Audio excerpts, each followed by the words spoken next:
体里灰尘不了视线，麻木着熟悉的气息正在蔓延。无所谓的脸，一成也不变，仿佛生活出现了缺，绝不会从前。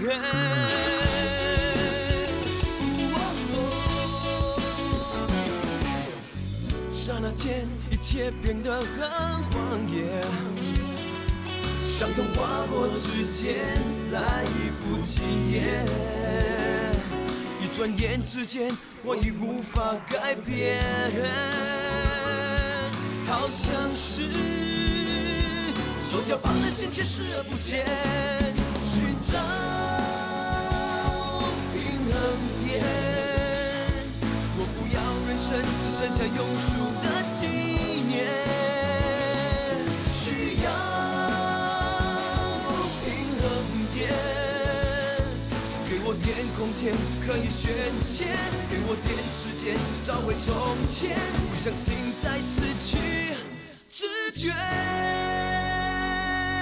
嘴角那些熟悉却麻木的气息在蔓延，无谓的脸，表情一成不变，心推手不前，心走得比时间快，开始看未来，仿佛所谓爱情都是因为寂寞在作怪。空气里会沉溺中模糊了视线，仿佛连呼吸都快窒息，带点腐坏的感觉，我只想逃离这个压抑的世界，希望有一天让我找回平衡点。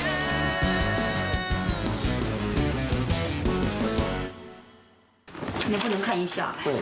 哎，无所谓，让他看。哦。将来我一定会加倍的回报。你给我的每一笔钱，我都记录了下来。这些年你一共资助了我约30万。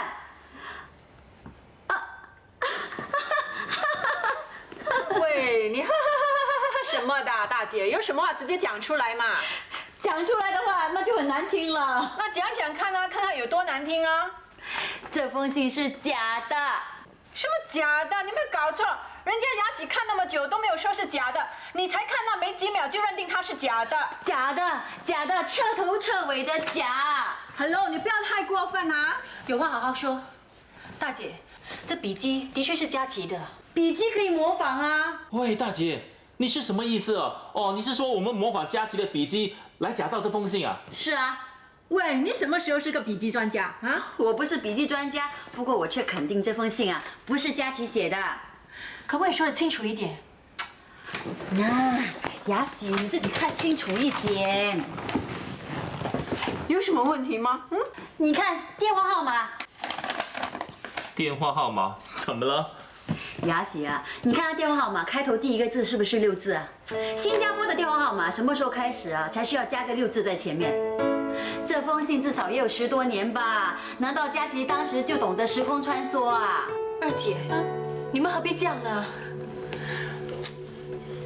雅喜，让我说句良心话，佳琪在世的时候，我们这2个做姐姐的非常疼她的，逢年过节都会包个大红包给她。佳玉的红包是出了名大方的，她包个1800块也不奇怪。只是现在他们的环境不一样了，以为啊，佳琪留了一大笔遗产给你。哎，也是你说的吗？不要便宜了雅喜。我是这样说过啊，我刚才也跟雅喜说，我这个人啊是有话就说，有屁就放。我确实说过这样的话啊。我还说啊，雅喜你还年轻，不可能为佳琪守一辈子的寡。将来如果你再嫁的话，那佳琪的钱就成了别人的了。我也不怕大家知道，佳琪以前的学费啊都是我在帮的，只是我没有什么证据。雅喜，如果你相信的话呢，就把佳琪里面的遗产一部分钱还给我。要不是你不信的话，那我也不会硬要。毕竟啊，他是我弟弟，当年我帮他，也没有想过他会回报的。哇，大姐 ，you damn good 哈，你比我们还厉害嘞！哎，不要走了走了，不要留在这里等人家训话。雅喜啊，对不起了，我们真的是穷到发慌，才会打佳琪遗产的主意，你不要怪我们哈。我知道我们很卑鄙，对不起，我对不起你，我也对不起佳琪。雅喜啊，二姐姐夫，你们等一等。我有话要跟你们说。佳琪上大学的费用，据我所知，是向银行贷款的。哦，大姐，你听到了？佳琪是向银行贷款的。佳琪的学费是贷款的，那就奇怪了，我怎么没有听说过啊？这是我在整理佳琪的遗物时找到的银行结单。毕业后的3年，他一直在清还贷款。看起来你也是一场欢喜一场空。你大姐、二姐，你们不要这样。我知道你们都帮过佳琪。佳琪跟我说过，她很幸运，有2个这么照顾她、关心她的姐姐。每逢新年和生日，你们一定会帮很大的红包给她。这一点，她永远记在心里。老实说，跟佳琪在一起的时候，我曾经觉得她耳根太软。比如说，原本是要跟我吃晚餐的，可是大姐一通电话来，叫去接温温，她就马上转去学校了。在我心里，我总觉得她重视她姐姐多过重视我。后来佳琪跟我说，她的第1台电脑是大姐买给她的。那个时候，1台电脑不便宜，可是大姐知道她有需要，二话不说去帮她买了1台。佳琪还跟我说，二姐每次回家一定会问她钱够不够用，需不需要赞助她追女孩子的费用。佳琪跟我说，做人一定要感恩，大姐、二姐对她的好，她一辈子都不会忘记的。我自小在单亲家庭长大，没有兄弟姐妹。开始的时候，我真的很难感受到佳琪所说的兄弟姐妹情。不过后来跟他日子久了，我才可以了解佳琪所说的，在这个世界上，没有什么比亲情更值得珍惜了。佳琪留下来的钱其实不多，除了贷款外，他每年会把部分的收入捐出去。这一点他没有跟我说，我是在整理他的遗物时发现的。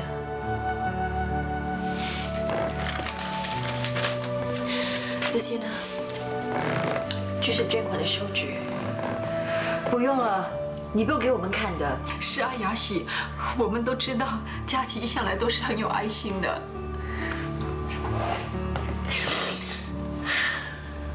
我跟佳琪在一起，虽然只是短短的2年，可是却是我一生中最幸福的日子。我感激上天给了我们一个孩子，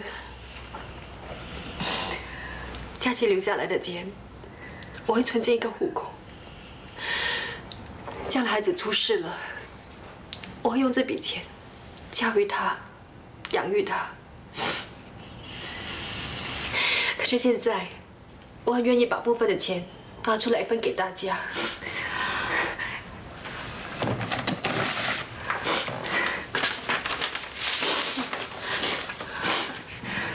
佳琪留下来的遗产，总共有。雅喜，你不要说，佳琪的钱我不要，你留给他的孩子吧。大姐，佳琪的钱是应该留给他自己的孩子的。是啊，雅喜，我们也不要啊。你以后要独自一个人，还带着孩子，不容易的。小孩子要上学，每一年的学费啊，至少要几万块钱。你还是把钱留在身边，好好用哈。雅西啊，take care 啊。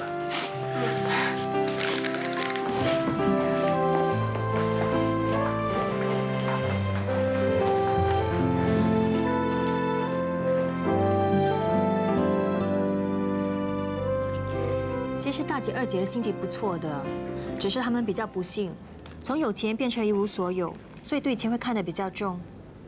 不过从这件事看呢，他们也不是真的为了钱而六亲不认的。如果他们真的是为了钱而六亲不认啊，那我就恭喜你了。为什么？那你就一人给他们一点钱，然后跟他们说拜拜喽，还管他们什么快乐鱼、悲伤鱼的。反正啊，他们眼里只有钱，你又何必为他们多操心呢？可是他们都没有那样做，所以我还是要为快乐鱼尽一份力的。你也别给我逞强啊！你一连忙了2场丧事了，已经元气大伤了。你最好给我好好休息。我现在不是在休息吗？而且我要好好的吃一顿。不过现在呢，我很想吃一样东西啊。那就叫咯。你不要后悔啊！你不吃我才后悔呢。麻烦你，先来一个鲍鱼。好的。哎，要大一点的啊。好。谢谢。人家说啊，孕妇对食物有偏好的，有的喜欢吃榴莲，有的喜欢吃米香。我有一个同事啊，竟然喜欢吃鸡屁股啊！我呢不得了，最近很喜欢吃鲍鱼啊。哇，那一定是金枝玉叶投胎了。那就惨了，我不是会给他吃成穷光蛋。那有什么办法？人家说儿女债，儿女债，你逃也逃不掉的。就好像我现在还不是要让你敲一顿鲍鱼大餐吗？那是因为我会选择投胎的对象。那妈咪啊，你怀我的时候你喜欢吃什么？快熟面喽。什么？快熟面呐！我还记得啊，那时候我的快熟面啊是一箱一箱的买，什么口味都有的。原来我这样 cheap 的。那现在就多吃点好的，补偿回去喽。好啊。妈咪啊，吃完后我们去唱卡拉 OK 好不好 ？No problem。唱完卡拉 OK， 我们就去 lounge 听钢琴演奏。OK。之后再去吃夜宵，吃完夜宵再看半夜场电影，怎么样 ？OK？ 女儿，你没问题吧？什么问题啊？我很好啊。妈咪啊，明天一早我们去雅龙吃豆浆油条好不好？我现在想到都流口水啊。喂，你不要吓我啊！我是不是很馋嘴啊？馋嘴是正常的，你怀孕不馋嘴我才担心呢。可是你真的没事吧？妈咪啊，你不是劝我要开心一点的吗？要不然 baby 生出来会很忧郁的。所以我就提醒我自己，每天都要开心，开心，开心。啊，吓死我了！好好好，你开心啊，我就开心啦。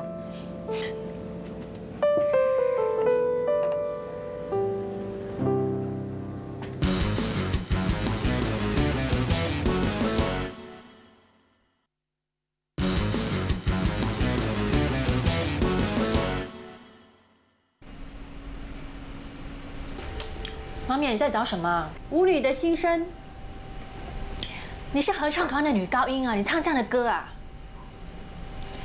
你懂什么叫宣泄吗？做人呐，有时候要疯一疯，这样做人才过瘾嘛。反正都跟你在一起，不用照顾什么形象的。早知道是这样，就叫猫哥一起来了。你跟他怎么样了？怎么样？哎，我告诉你啊，有一次啊，我故意不去染头发，给他看看我本来的面目。然后呢，我就劝他去找一个头发乌溜溜的女孩。那怎么样？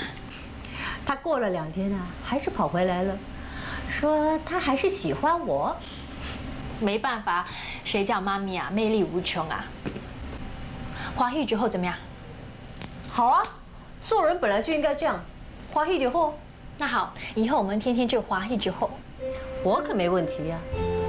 可是，我看你就难了。我有什么难？放不下，放不下你家婆那间快乐鱼店，放不下佳琪那班兄弟姐妹。怎么，给我说中了吧？那天我看电视播《荷兰村》啊，戏里头那几个姐妹多团结啊。可是看看佳琪那兄弟姐妹，各有各的打算，好像一盘散沙。我真的很担心快乐鱼的下场。你就少操这个心吧。说句不好听的，那间炸鱼店呢，也就是他们一家人看得重。对外人而言啊，它只不过是个小小的餐厅，即使倒闭了，也没有什么大不了的。不行，我答应过佳琪的妈，一定会看着快乐鱼的。而且我还是阿公指定的接班人。接班人啊？你以为当总理啊，接这种班，你不如省省力气，有空的时候啊，多陪陪我，出来吃饭、唱唱歌算了。为了佳琪，为了妈，我一定会坚持下去的。问题是，他那班兄弟姐妹领不领情啊？他们那班人不是好惹的。佳琪说过，只要你发自内心去关怀一个人，总有一天对方一定会感受得到的。想不想听我的建议？先说哈，我的建议会比较残忍一点哦。把快乐仪给忘掉，把什么接班人也忘掉，最好把佳琪也忘了。你太过分了！我不止过分了，我还很自私呢。可是你不得不承认呢，我爱我的女儿啊，我在为她的终身幸福着想的。她还不到30岁啊，现在怀了一个孩子，7个月后啊就要当单亲妈妈了。老实说啊，如果我再残忍一点的话，我会叫她连孩子也打掉的。你别生气，先听我说。我承认我这样做会遭天打雷劈的，也承认叫你忘记佳琪是过分了一点。所以呢，你可以想念佳琪，也可以抚养她的孩子。但是 please 不要说什么一辈子不要再谈恋爱，一辈子不嫁人了，好不好？我偏要说，以后不再交男朋友，以后也不会再嫁。干嘛不说话？我还能说什么呢？再说啊，我就变成老巫婆了，再污染你这深情的小公主啊！唱歌吧，唱什么？華語最好咯。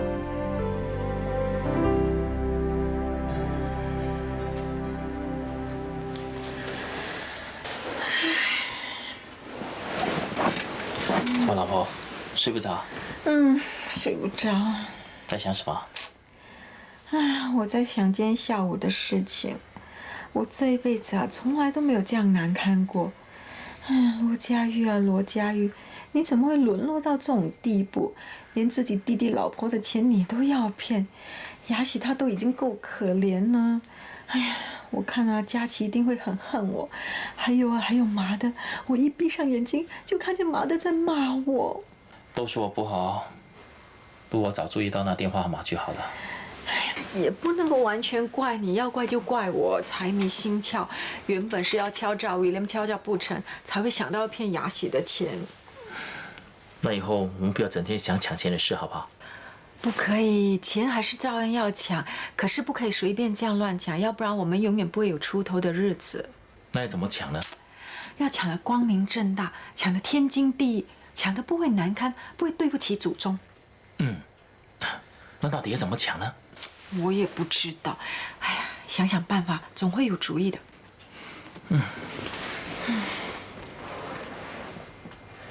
哎，有了。什么？我们去西班牙。哎呀，我现在叫你想抢钱的办法，不是叫你发旅行的梦。我不是要去旅行，我是说那天我看到报纸说，一个年轻人22岁，读大学2年级，有一次他去西班牙那边背包旅行。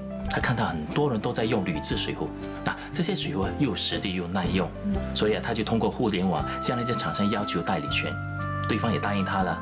后来他把这个水壶带进新加坡，可是销路一直都不好，因为一个人卖20多块，那些商店都不愿帮他卖。那直到去年啊，听说那些塑胶水壶都有毒，家长们都纷纷给孩子们换水壶。这个年轻人代理的水壶竟然卖到断货，销路飙到1万多个。哇，那不是赚了很多钱？是啊，那这个年轻人22岁还在念书，就这么厉害了。他很有头脑啊，我们一定要向他学习。那看准目标，抓紧机会，努力抢钱。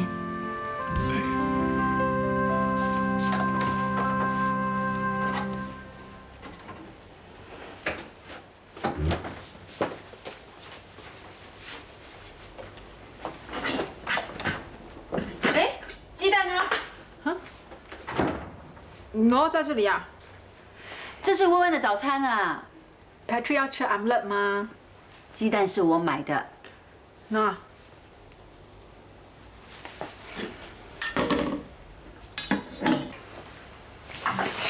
那这是你赚的，谢谢。些旧的 Magic 卡成本是1张3毛钱，你卖给同学4毛或者5毛，就能赚58了。我可以卖给彼得8毛，他很有钱，他的钱多到花不完了。你不要太过分了，要不然这就叫奸商了。做生意要有生意道德，人家买的多还要给他们折扣呢，这样就有越来越多顾客了。OK， 我知道了。来吃早餐啦！快说，快点！来，儿子，吃快熟面哈。我的蛋呢？今天没有蛋呐。温温啊，快点吃啊，要6点半了。哦，谢谢妈咪。妈咪，为什么温温有蛋？哎呀，那是人家花钱买的嘛。啊，待会我叫 Daddy 去巴萨买，你放学回来让你吃个饱哈，乖哈，吃快熟面，我去叫醒 Daddy 哈。那，给你一个。多少钱？不用钱，我们是生意伙伴，你请我，我请你是应该的。OK， 那我也请你吃一些快熟面，谢谢啊，祝我们合作愉快。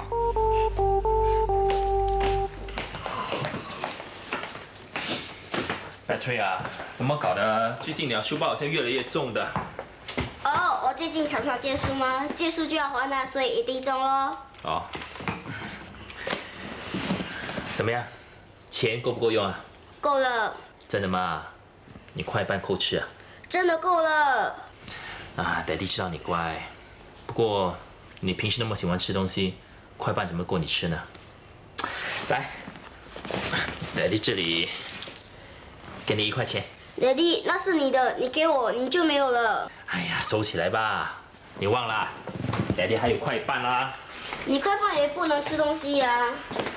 Daddy 知道有办法吗？我啊，最近发现一摊鸡饭卖的特别便宜，只卖1块钱啊。1块钱，真的吗？当然是真的啊，就在附近的 Hawker Center。好极了 ，Daddy， 这1块钱你拿回去，我够用了。我现在每天还有钱赚呢。有钱赚？哦，我是说我花1块钱存下5毛钱，那不是有钱赚吗？你这么省，行吗？行的 ，Daddy， 原来没有钱也很开心哎。是吗？是啊，我们以前有钱的时候，钱多到花不完了，整天要想要吃什么，要买什么。我现在不用烦恼了，只是要动动脑筋想要怎么去抢钱就够了。抢钱？你怎么知道抢钱这回事的？我听到妈咪跟你说要抢钱的。哎呀，我的妈啊！那 Patrick， 你听清楚啊，你只要好好读书就行了。啊，钱的事由 Daddy 妈咪去解决就行了。啊，记得啊。Daddy， 你把书包给我，你以后不用送我到巴萨了。为什么？我说，男孩子要学会独立，那才是男子汉大丈夫啊。Daddy 知道你乖，不过你行吗？行的。好吧，答应 Daddy 啊，你路上一定要小心啊，知道吗？哦 ，Daddy， 拜拜。拜拜，小心点啊。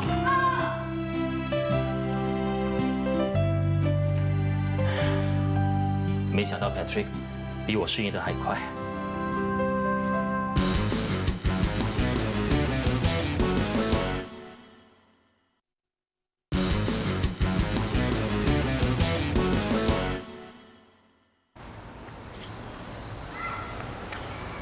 我到现在还是没有为这个家赚到1分钱，每天早上就这样漫无目标的走啊走啊走，也不知道要走到哪去啊。3分天注定，7分靠打拼，爱拼咱才会赢。又是爱拼才赢，我倒要看看你怎么拼。哈哈 ，Good morning， 少年嘞，行开行开，带着哭到你的头。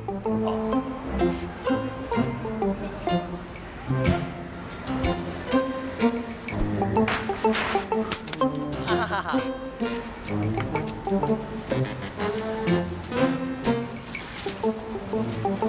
爱拼才会赢。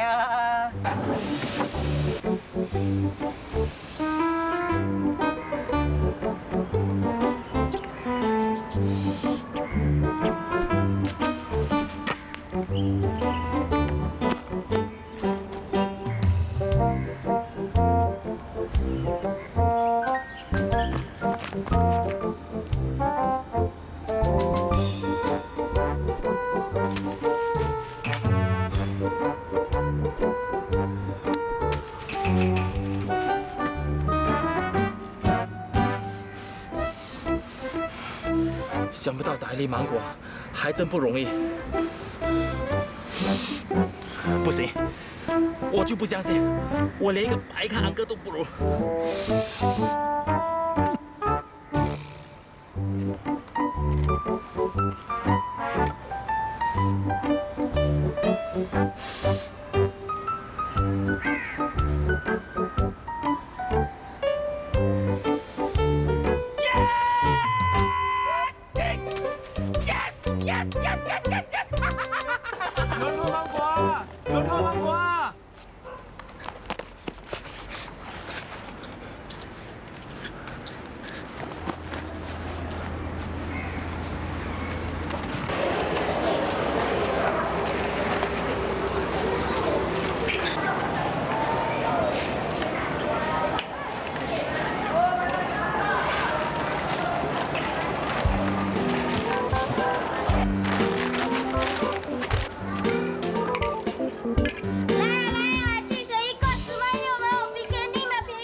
过来，帮我换你个鞋子。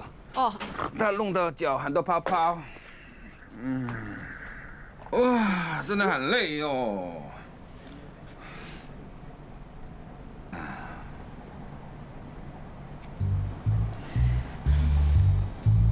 你干什么？不要那么大声，我帮你抹汗水而已。你不要太过分啊！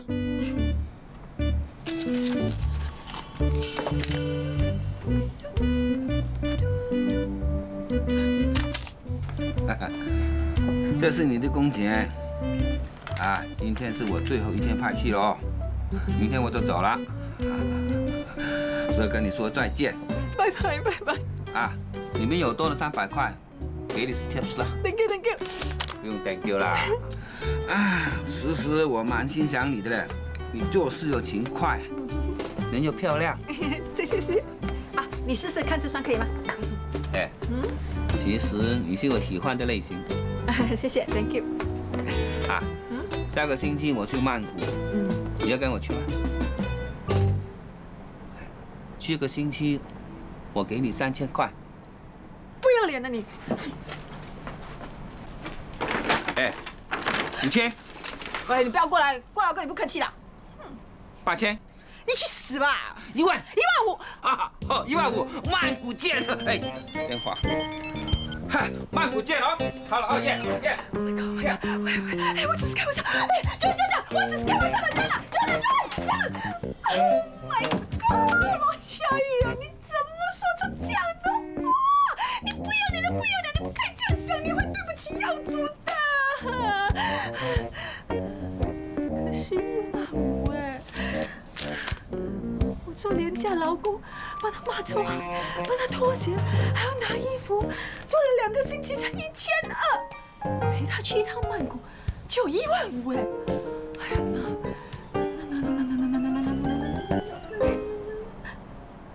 哎呀还那什么鬼啊，罗佳宇，那不是便宜了你咯？你都已经30多岁了，都已经生了2个孩子，人家肯出15000给你呀，就是抬举了你呀。更何况还不是那么一回事，有了15000，你还可以拿来当本钱，还可以到曼谷看看有什么商机，那不是一举两得吗？不行，话虽是那么说，可是这跟做鸡有什么分别？不能，我不能够对不起耀祖的。再穷再惨，我也不能够出卖我的灵魂。不行。Hello， 罗佳宇啊，现在什么年代？你什么时候变成那么老土 old fashion？ 谁叫你出卖灵魂，只是出卖肉体而已吗？而且只此一次，下不为例哦。不行的，太恶心了！我想象那种画面，哎呀，我就觉得我自己很脏啊！哎，灯一关了，什么都看不见了，更何况那个人妖里妖气，可能他不会跟你那个呢，外面都传他是 gay 呀。切，他会那么好使，给我1万5，什么都不跟我那个。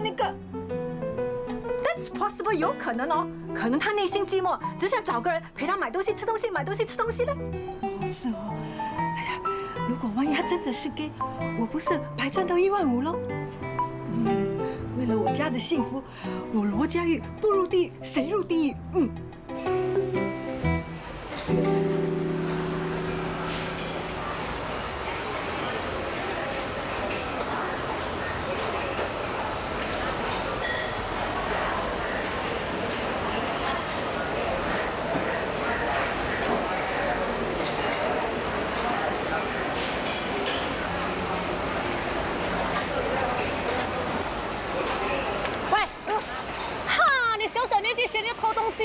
我抓你去警察局了！不要啊！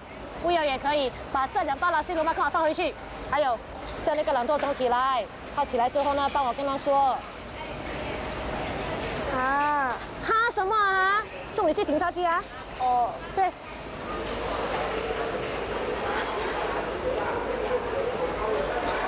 喂。怎么？你这个没出息的东西，你还不起来做生意？你说什么？小王八蛋！喂。哇，你知道你的柜多难卖吗？我一天才做20块钱生意嘞。你现在跟我收钱，我哪里找钱给你？怎么不还钱，明天就不送货？我可以不送就不送喽。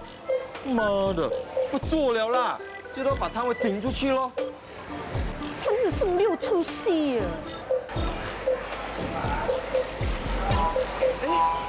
干叔，美丽，你真的在这里泡咖啡啊？对啊，泡了20年的咖啡啊，一天不泡真的有点不习惯了。来坐。我在这里做投手嘞，一天呢做5个半小时，半退休啦。还不错。我泡咖啡给你喝。不用啦，根叔，我就知道你不会跟他们同流合污的，开什么正宗快乐鱼。别提了，店都还没有开，就把大嫂活活的气死。听说今天开张，也不知道会闹出什么事情。我真的是没有眼睛看。那你就当着看不见咯，要不然呢，鱼要跟姑姑吵到翻天覆地了。我现在不会跟他吵，反正我说什么他也听不进耳，他只是听刘海生的。你不要伤心啦，我相信姑姑总有一天会回头是岸。就怕再回头我也不要你。你不要姑姑啊？不是吧？如果他做得太过分，我就跟他一拍两散。啊，你真的以为姑姑跟那个刘海生会？我想不会的啦，不会的。那个刘海生是一个骗子，他有什么东西做不出来的？不要说了。是美丽，你有什么打算？我啊，姑姑有叫我回去帮她，可是我怎么会跟他们同流合污，对不对？所以我现在在找工作咯。根叔啊，有没有什么好介绍的？有啊，那边有个摊位卖牛鸭贵的，你过去帮他看档口咯。你说那个懒惰龙啊？我看它是一条虫啊，没药医的啦。它不是没药医，是等你来医。根叔啊，你没听人家说吗？人懒就是没药医的。他站着都可以睡觉啦，怎么去做生意啊？我跟你讲一件事情哈，大嫂跟佳琪啊办丧事那几天啊，嘉龙啊在他们灵堂前啊念阿弥陀佛念了3天3夜。3天3夜？对，他说这是师父教他的。念佛号可以让死者安心的往生，他就一直在那边念南无阿弥陀佛。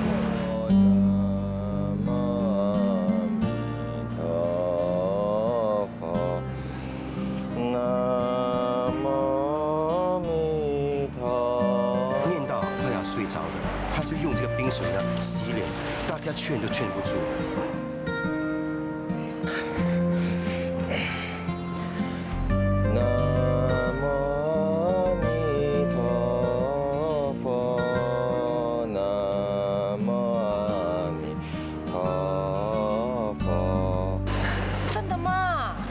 不是我亲眼看到，我也不会相信。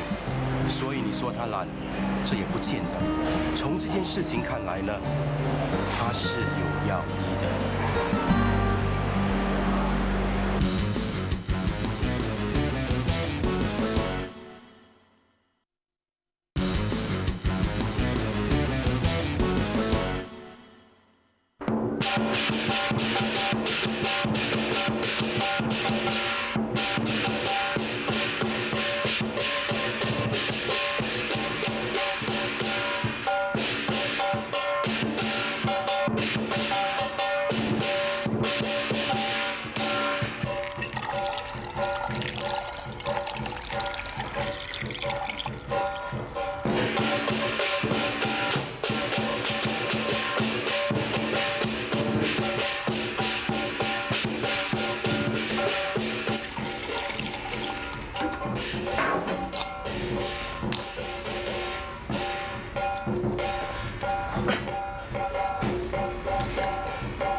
开张大吉耶！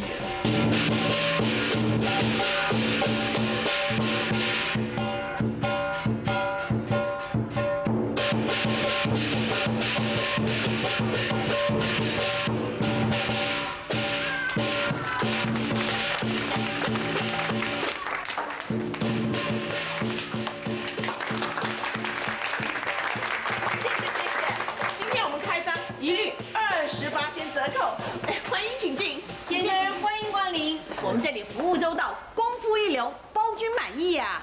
什么功夫一流，包君满意？我们不是开夜总会。哎呦，都一样嘛。我们的炸鱼功夫一流，当然是包君满意喽。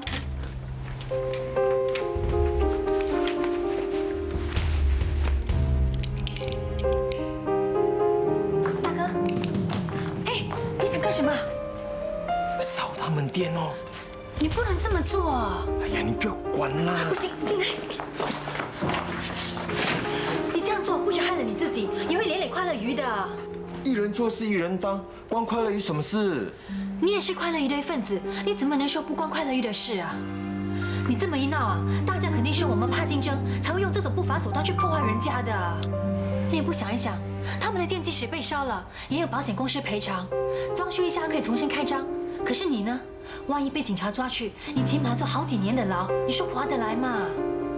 难道我们就在这边看他们在那边得意啊？你不想看他们得意，那就想办法打败他们，但是一定要用正当的手法。我们的快乐鱼一定要做得比他们出色，那样顾客就不会去他们那边，到最后他们只好关门大吉，那不就行了吗？那 OK 咯，就先放过他们哈。今天大家开始接受嘉倩的培训，准备3天要开门打仗的，你也一起来上课吧。哎，我已经是老教了嘞，还要上咩？活到老，学到老。OK 咯。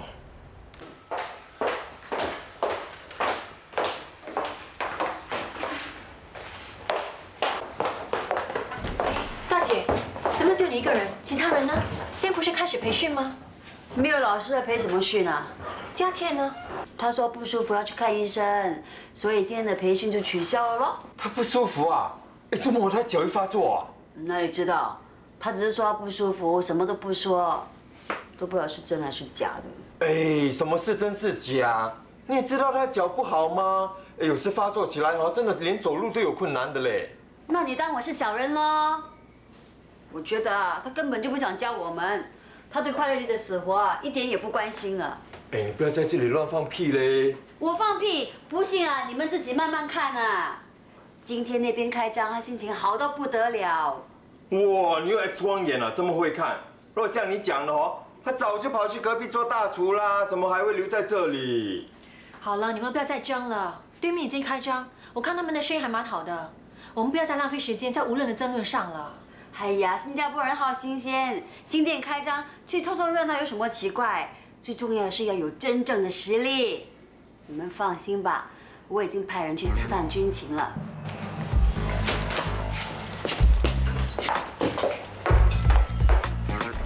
先生，你要什么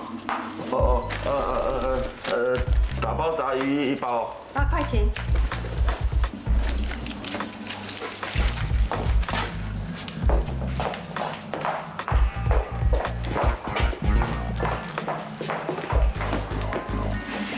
到底是谁呢？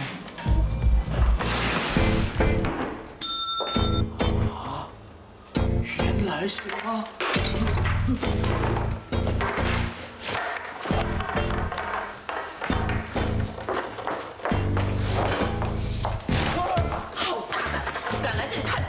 你找死啊你！我找死，你才不找死啊！你还是老板娘啊你！你再给我看，我打你，我打死你！我就怀疑你们2个有路了，真的是没猜错。要不然像这么蠢的人，他早就炒掉你，为什么不炒你？就是有路啊！啊，不要脸啊！老女人这么老来乱搞男人，你去阴间找他，去阴间找他，来这里干什么？去啊！好了，够了你！你骂我给你骂我，你打我给你打，不准你说我老板娘，不准你说我老板娘，听到没有？听到没有？不说就不说，你干嘛那么凶啊？什么事？他要打人的。先生，这是你打包的炸鱼。不要给他，他是对面的人。哎，我们是开门做生意的，顾客上门，我们当然是无任欢迎了。人家是拿钱给我们赚的，我们不可以不赚。对自己要有信心。来，谢谢惠顾啊！哎，有空再来啊。海参啊，他们吃了我们炸鱼会有防备的。你担心什么啊？如果说那个老女人还在的话，我就会怕。现在她已经没了呼吸了，我们还怕什么呢？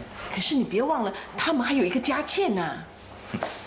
你也别忘了，佳倩是谁的女儿啊？你是说佳倩也是？妈，你送鱼给顾客的时候速度快一点，要不然味道就不好了。哎呦，我做的腰都直不起来喽。哦，原来你们说的秘密武器就是佳倩呐，我还被蒙在鼓里呢。哎，佳倩，你过来的时候，他们知不知道的？不知道啊，我过来看一看啊。佳倩还有其他任务在身，不可以过来帮忙。什么任务啊？哼，改天再跟你说。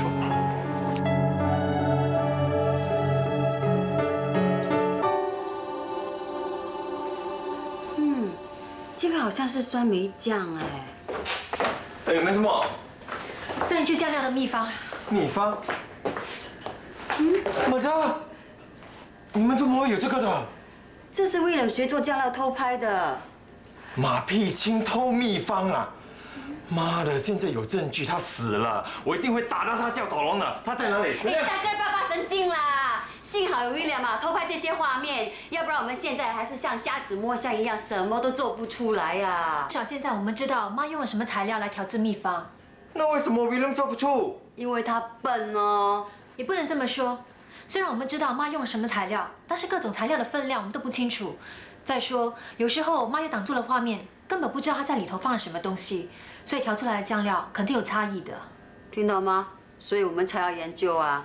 哎呀，何必这样麻烦？去问阿公咯，反正酱料是他发明的。你以为我没有想到啊？他连你啊都错认是老爸，还记得什么秘方？今天早上我去疗养院看他的时候，问起秘方的事情，他还是不像手动一样的。买到了，买到！买什么？你们过来，我叫明天去对面啊，买他们家的鱼来试试看。这叫做知己知彼，百战百胜，这样就可以知道他们的势力去到哪里。哎呀，不用试啦！你看啊，姑姑只会烤面包，那个坏女人只会摇着屁股勾引男人，他们能够炸出什么鱼？我看我炸的都比他们好吃嘞。大哥，我们不可以轻敌，我们试过再下定论也不迟的。好香啊！来，哎呀，什么东西放到油里去炸都香啦，现在问题是好不好吃嘞？好吃啊！啊，真好吃哎！这是妈炸出来的。是吗？怎么会这样？跟马特炸的一模一样嘞！主厨是谁？查清楚了没有？说出来吓你们一跳啊！是文杰。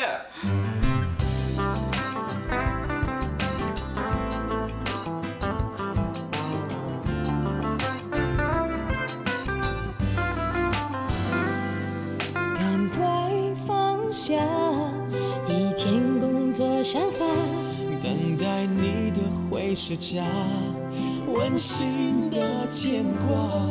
别为修炼伤而害怕回家，等待你的回视角，温暖的回答。